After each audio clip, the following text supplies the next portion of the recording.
नमस्कार दोस्तों, आज हमारे इस वीडियो में हम आपके लिए संतोषी माता के व्रत की दूसरी कहानी लेकर आए हैं। एक समय की बात है, किसी नगर में एक राजा और रानी थे।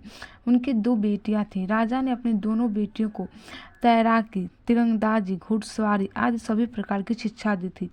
साथ ही रानी बेटियों को घर की जिम्मेदारी भी अच्छे से सिखाई थी।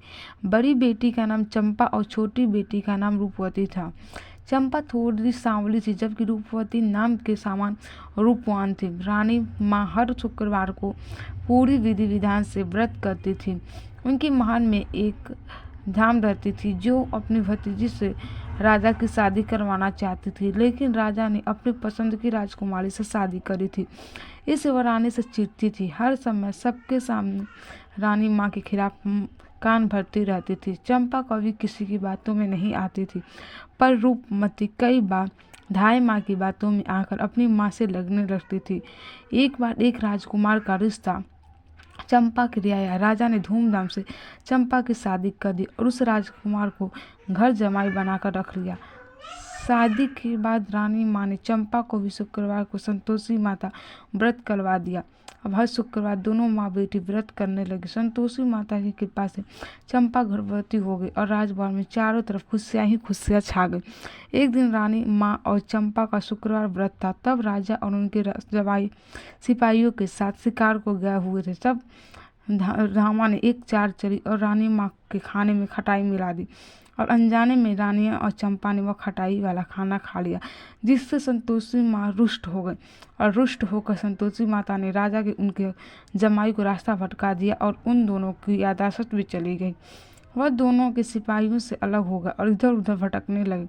भूखे प्यास से व्याकुल होकर वह दोनों बेहोश हो गए। उसी समय वहां से कुछ साधु गुजर रहे थे। उन्होंने बेहोश देखकर वह उन दोनों को अपने साथ अपने आश्रम में ले गए। सिपाहियों ने उन दोनों को खूब ढूंढा, पर वह दोनों नहीं मिले। तब सिपाही वापस महल आए और रानी माँ को सारी बात बताई। चंपा को जब यह बात पता चला तो बहुत रोई, पर रानी माँ ने अपनी जिम्मेदारी संभालते हुए चारों दिशाओं में सिपाहियों को राजा जमाई को ढूंढने के लिए भेजा। कई दिनों बाद सब खाली हाथ ही वापस लौट गए आए। तब रानी माँ ने बड़ी बेटी चंपा को राजभाषा कर दिया और राजगद्दी पर बिठाया। अगले शुक्रवार रानी माँ और चंपा ने फिर से व्रत रखा। तब धाय माँ ने फिर से बात चाल चली और उनके खाने में खटाई मिलाने लगी, लेकिन तभी रानी माँ ने उसे ऐसा करते देख लिया और उसे पकड़ लिया। पूछने पर धाय माँ ने सारी बात बता दी कि उसने पहले भी खाने में खटाई मिलाई है। तब रानी माँ ने उसे कारागृह में डलवा दिया। अब रानी और चंपा ने संतोषी माता से प्रार्थना कर रहे थे, हे संतोषी माता, आप हम सब की माता हैं, हम सब आपके बच्चे हैं, हमारी भूल माफ़ करें। माँ संतोषी और हमारे पति को वापस लाएं। तब उसी रात्रि को संतोषी माँ के राजा के स्वप्न में आई और बोली, अरे राजा, उठ और अपने राज्य वापस जा। तेरा जमाई और तू मेरे प्रकोप को झेल रहे थे। अब तू अपने राज्य जा और मेरा एक मंदिर बना।